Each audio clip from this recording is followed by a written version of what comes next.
5월 8일 수요일, 오늘 10% 이상 급등한 종목과 그 이유에 대해서 알아보겠습니다. 오늘 장은 오후 3시 30분 키움증권 기준으로 코스피 지수는 0.39% 상승한 2745.05포인트로 마감했습니다. 외국인과 기관은 매수로 임한 가운데 개인은 매도로 대응했네요. 한편 코스닥 지수는 0.13% 상승한 872.42포인트로 마감했습니다. 외국인과 기관은 매도로 임한 가운데 개인은 매수로 대응했습니다. 그럼 본격적으로 오늘의 급등 종목들을 살펴볼게요. 오늘 10% 이상 급등한 종목은 총 29종목으로 코스피에서는 6종목, 코스닥에서는 23종목이 나왔습니다. 이 중 상한가 종목은 HD 현대마린솔루션, 퀀텀온, 픽셀플러스, LB인베스트먼트, 폴라리스 AI, 스카이문스 테크놀로지, 조선내화 7종목이고요. 오늘 하한가 종목은 BK탑스 한 종목이 있었습니다. 총 29개의 급등 종목들을 한데 모아서 섹터별로 묶어보니 6개 테마로 나눠볼 수 있었어요. 그 외 나머지는 개별 이슈로 오른 종목들인데요. 먼저 1번 전력설비 원전 섹터입니다. AI 산업의 확장에 따라 데이터 센터들이 늘어나고 북미를 중심으로 한 노후 전력망 수요가 급증하면서 전력설비 및 전선 관련주들의 강세가 이어지고 있습니다. 이러한 분위기 속에서 최근 체코대사가 울산 세울원자력 본부를 방문하여 원전 건설 및 운영 현황을 살펴봤다는 소식이 전해졌는데요. 체코는 두코바니 2기, 테멜린의 2기 등 총 4기의 원전을 짓기로 하고 한국수력원자력과 EDF 양사의 입찰서를 내라고 요청한 바 있습니다. 체코는 늦어도 7월 중순까지는 우선 협상자를 선정할 것으로 예상되고 있는데요. 이러한 상황 속에서 체코 대사가 한국을 방문한 부분에 대해 시장에서는 긍정적인 신호라고 해석하고 있습니다. 이러한 분위기 속 전력설비 및 원전 관련주들이 강세를 보였으며 이 중에서도 현대코퍼레이션은 HD현대 일렉트릭의 변압기 북미 유통에 대한 수혜 기대감을 잇고 함께 상승하는 모습이었네요. 다음은 2번 폴라리스 그룹주 섹터입니다. 어제 폴라리스 오피스의 종속 회사인 폴라리스 세어테크가 엔비디아의 인셉션 프로그램 회원사로 선정됐다고 밝힌 바 있습니다. 인셉션 프로그램이란 엔비디아가 스타트업 회원사의 성장을 돕는 프로그램인데요. 폴라리스 세어테크는 인셉션 프로그램을 기반으로 폴라리스 세어 서비스 내에 AI를 적용하는 데 속도를 낼 계획이라고 전해졌습니다. 이와 관련하여 폴라리스 세어테크의 관계자는 엔비디아의 프로그램 회원사로 선정된 것은 기술 경쟁력을 인정받았다는 의미라며 특히 AI 활용으로 인한 시너지 효과가 기대되는 폴라리스 AI 파마를 중심으로 AI 도입에 집중하겠다고 밝혔는데요. 해당 소식에 폴라리스 그룹주가 시장에서 주목받은 모습이었네요. 다음은 3번 LB그룹주 섹터입니다. 어제 장마감 후 아랍에미레이트가 LB인베스트먼트와 합작 투자사를 설립한다는 단독 기사가 전해졌습니다. 해당 기사에 따르면 아랍에미리트는 어제 AIM 글로벌 재단을 내세워서 LB인베스트먼트와의 한국 벤처 투자 합작사 설립을 확정했으며 아랍에미리트 기관 투자자들의 자금을 유치하고 합작사가 운용하는 최대 10억 달러 규모의 벤처 펀드를 조성하는 안도 확정했다고 전해졌는데요.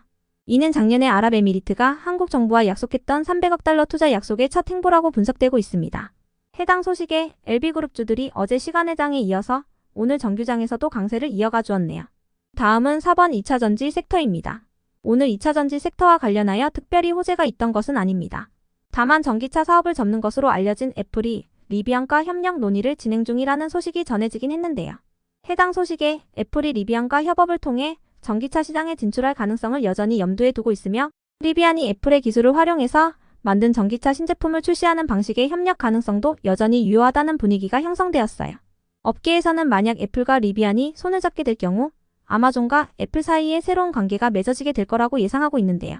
아마존은 리비안의 대주주로 있기 때문에 추후 애플과 AI 관련한 협력의 여지가 있을 수 있다는 분석도 나오고 있습니다. 해당 소식에 2차전지 및 리비안 관련주 일부가 강세를 보였으며 이 중에서도 애경케미칼은 나트륨 이온 배터리용 음극재 소재로 사용되는 고성능 하드카본을 개발했다는 소식이 동반되었네요. 다음은 5번 게임 섹터입니다. 최근 부진한 모습을 이어오던 게임주들이 신작 기대감 및 실적 개선 기대감이 커지면서 반등세를 보이고 있습니다.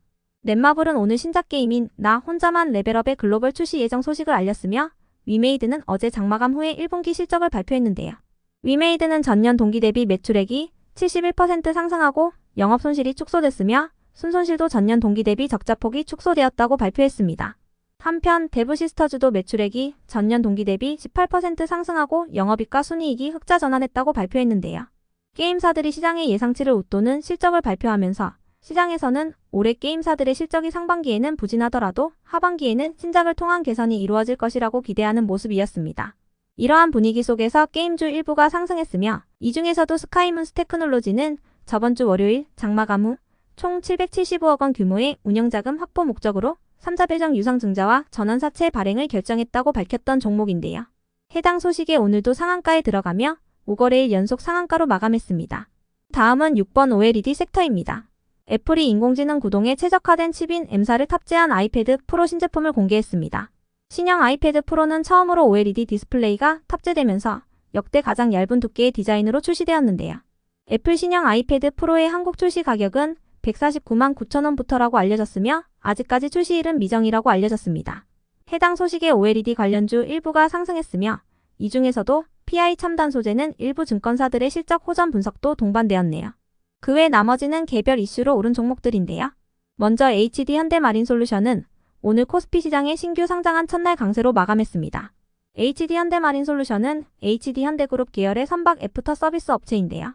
장중 최고 99%까지 급등 후 종가는 공모가 대비 96.5% 상승한 가격으로 마감했습니다.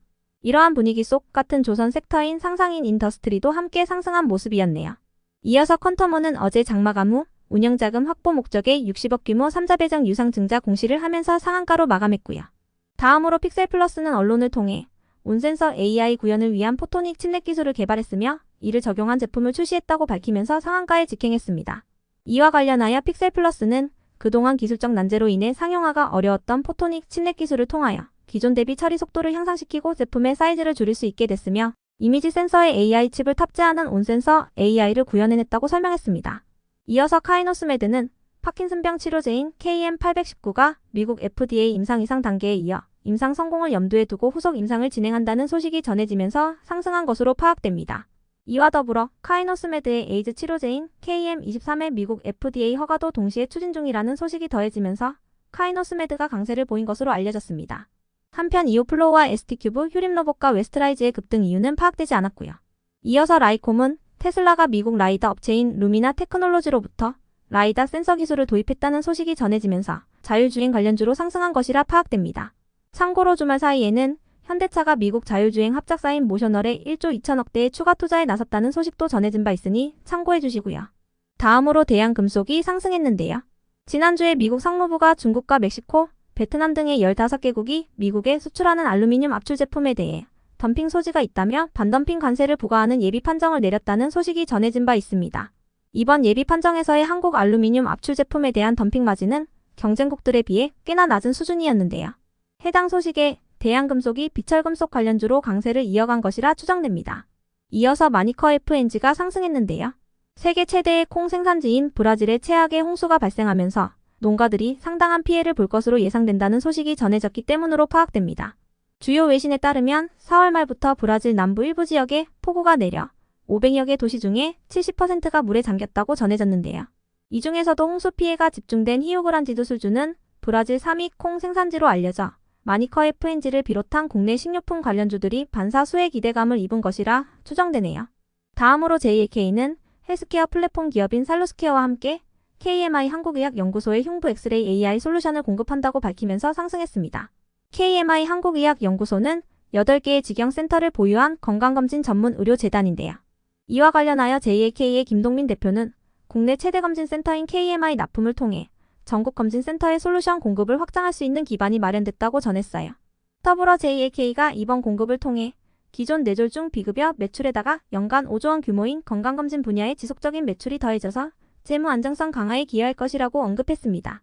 끝으로 배럴은 어제 장마감 후 매출액과 영업이익이 늘고 순이익이 흑자 전환했다는 호실적을 발표하면서 강세로 마감했습니다. 끝으로 오늘은 하한가를 간 종목도 한개가 있었는데요. BK탑스는 2주 전 상장 폐지 공시가 올라오면서 정리매매 기간 중 약세를 이어갔습니다. BK탑스의 정리매매 기간은 이번 주 금요일까지입니다.